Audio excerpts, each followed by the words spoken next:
Hello friends, आज हम लोग क्रिमिनोलॉजी में देखने वाले हैं क्राइम को। इससे पहले की वीडियोस में हमने देखा कि क्रिमिनोलॉजी और पेनोलॉजी में क्रिमिनोलॉजी की क्या इंपॉर्टेंस रहती है, नेचर क्या है, उसका स्कोप क्या है। आज हम लोग देखेंगे। अब क्योंकि हम क्रिमिनोलॉजी और पेनोलॉजी पढ़ रहे हैं तो सबसे पहले हमें क्राइम ही पता होना चाहिए कि क्राइम होता क्या है। तो आज हम लोग देखने वाले हैं डेफिनेशन क्राइम की, कैरेक्टरिस्टिक्स, क्लासिफिकेशन और classification of offence under IPC पे क्या रहता है वो। तो चलिए शुरू करते हैं। सबसे पहले बात करेंगे डेफिनेशन की। तो इसमें ना बहुत सारे क्रिमिनोलॉजिस्ट ने अलग अलग डेफिनेशन दी हुई है, कोई एक डेफिनेशन इसकी सर्टेनिटी में नहीं है। तो सबसे पहले क्रॉस जॉन्स ने इसकी डेफिनेशन दी। उन्होंने कहा कि crime is a legal wrong, एक तरीके से लीगल रॉन्ग है और रेमेडी मिलती है, ठीक है। पनिशमेंट के तौर पे जो ऑफेंडर है उसको पनिशमेंट मिलती है, और पनिशमेंट कौन देता है? थ्रू टू स्टेट मिलती है।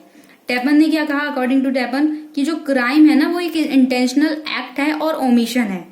अब यहाँ पे एक वर्ड आया एक्ट, दो वर्ड आया एक्ट और ओमिशन। एक्ट और ओमिशन आप आईपीसी की सेक्शन 33 में पढ़ सकते हैं। एक्ट और ओमिशन क्या है वहां पे क्लेरिफाई लिखा हुआ है। एक्ट होता है किसी काम को करना, ओमिशन होता है लोग किसी काम को ना करना, ठीक है। वहां पे वायलेशन हो जाएगा। Criminal law committed with defence जो वगैरह है, क्रिमिनल लॉ, तो इसमें एक और वर्ड निकल के आया क्रिमिनल लॉ।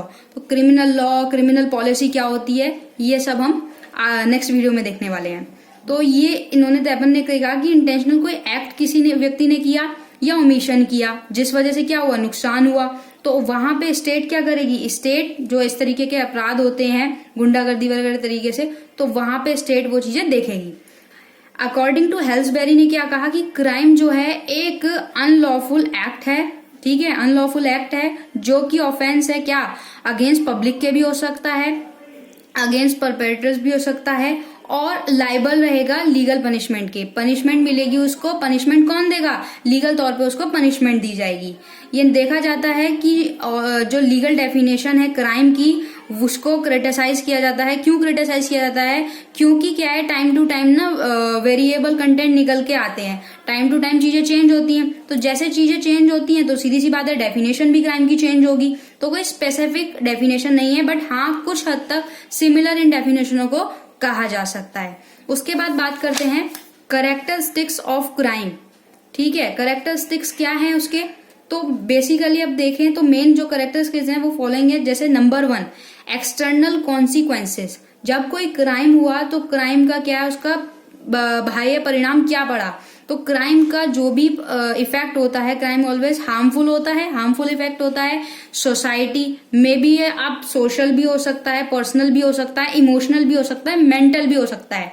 क्राइम जो है ये जरूरी नहीं है कि प्रॉपर्टी पे अगेंस्ट हुआ तो पर्सनल लेवल पे हो गया, इमोशनल भी हो सकता है, किसी को मेंटल टॉर्चर वगैरह करना है तो मेंटली भी हो सकता है। सेकंड नंबर पे बात आती है एक्ट की। एक किसी भी क्राइम को करने, कोई भी क्राइम जब होता है तो उसके लिए क्या होता है, एक्ट होता है या ओमिशन होता है, ठीक है। एक्ट और ओमिशन तो हमने देख लिया पीछे ही। एक्ट और ओमिशन होता है कॉन्स्टिट्यूट एक क्राइम को अगर करने के लिए एक्ट और ओमिशन जरूरी है। इंटेंशन होनी चाहिए। इंटेंशन कैसी होनी चाहिए? मैंसेरिया होना चाहिए, भाई सोचने की वो होनी चाहिए। तो सोचने की शक्ति तो इंसान में ही है ना, तो मैंसेरिया वगैरह होना चाहिए। तो इस तरीके से जो है, और ये नहीं है कि हमने सिर्फ सोचा, सिर्फ सोचना क्राइम नहीं है। उस सोचने को जो आपने विचार आया उसके माइंड में, उसको आपने एक्ट में कर दिया। अगर कोई विचार आया कि इस पर्सन की प्रॉपर्टी हार्म करनी है, इसको मेंटली हार्म करना है, तो सोचने से कुछ नहीं होगा जब तक आपने वो अपना सोचना, आपने वो अपना विचार एक्ट नहीं कर दिया, उसको कर नहीं दिया। तो एक्ट भी बहुत जरूरी है। और मेंसेरिया और गिल्टी माइंड, गिल्टी माइंड होना चाहिए, मेंसेरिया होना चाहिए। मेंसेरिया तो तभी होगा जब आपने सोचने की होगी। तो मेंसेरिया जो है वो एक बहुत ही एसेंशियल इंग्रेडिएंट्स है क्राइम का, ठीक है। ये डायरेक्ट भी हो सकता है और इम्प्लाइड भी हो सकता है। मेंसेरिया जो है एक तरीके से, जब तक मेंसेरिया नहीं होगी, गिल्टी माइंड नहीं होगा, किसी के लिए आप गलत नहीं सोचोगे, जब तक सोचोगे ही नहीं गलत तो तब तक उस एक्ट को कैसे करोगे। तो सबसे पहले सोचना पड़ेगा, गिल्टी माइंड होगा, देन सेकेंड वन आप उसको एक्ट करोगे, देन वो क्राइम होगा। Fourth point, prohibited act. Prohibited act क्या, नाम से पता चल रहा है प्रोहिबिटेड, कि कोई ऐसा एक्ट जो प्रोहिबिटेड है। आप किसी की प्रॉपर्टी को, किसी पर्सन को आप ऐसे हार्म नहीं कर सकते, प्रोहिबिटेड है। तो जहां पे प्रोहिबिटेड है वो करते हो, ठीक है, अंडर द एग्जिस्टिंग लॉ करते हो, तो वो वहां पे क्राइम है। उसके बाद फिफ्थ पॉइंट है पनिशमेंट। आप क्योंकि आपने भाई उसको हार्मफुल हो गया, एक्ट आपने कुछ ऐसा कर दिया। एक्ट कैसे किया कि आपका गिल्टी माइंड था, उसके बाद ऐसा एक्ट किया जो प्रोहिबिटेड था, ऐसे हम किसी को मार नहीं सकते, किसी की प्रॉपर्टी को नुकसान नहीं कर सकते, तो प्रोहिबिटेड है। पनिशमेंट है, पनिशमेंट कौन देगा? पनिशमेंट देगा स्टेट, पनिशमेंट देगा। और ये है कि जो the act in order to constitute a crime should not only be prohibited by law but should always be punishable.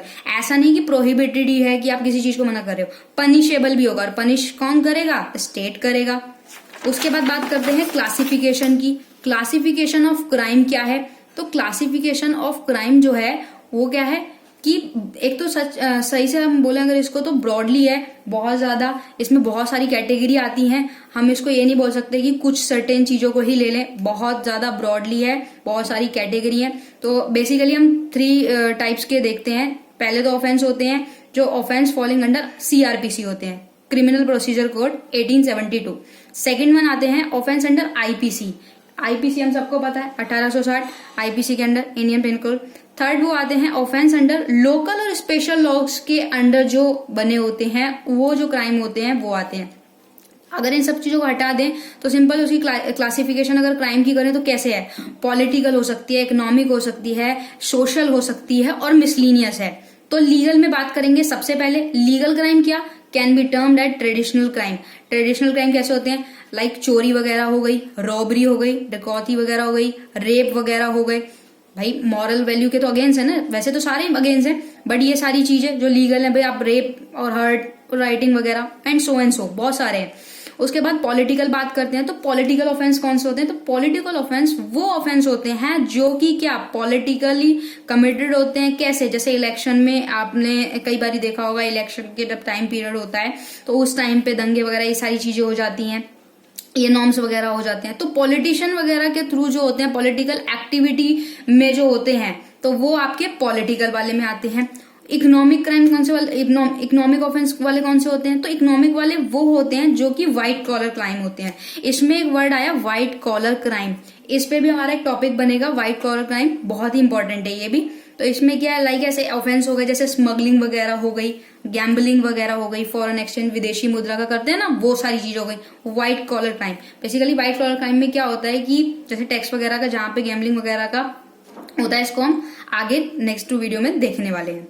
उसके बाद बात करते हैं सोशल ऑफेंस कौन से वाले होते हैं? तो सोशल ऑफेंस वो वाले होते हैं, सोशल क्राइम वो वाले होते हैं जो कि सोशल लेजिस्लेशन के जो है, सोशल एक तरीके से सोसाइटी के अगेंस्ट होते हैं। वैसे तो सारे ही हैं, बट सोशल में कौन कौन से आएंगे? जैसे कि सिविल राइट हो गया, चाइल्ड मैरिज एक्ट हो गया, सती प्रोहिबिशन एक्ट हो गया, तो ये सारी चीजें, डाइवोरी प्रोहिबिशन एक्ट हो गया, ये सारे एक्ट आए ना। सती प्रथा थी पहले, औरतों को जला दिया जाता था, वो सारी चीजें हैं। सिविल राइट्स क्या क्या हैं, तो वो सोशल ऑफेंस के अंदर में आएंगे। अब बात करते हैं मिसलीनियस।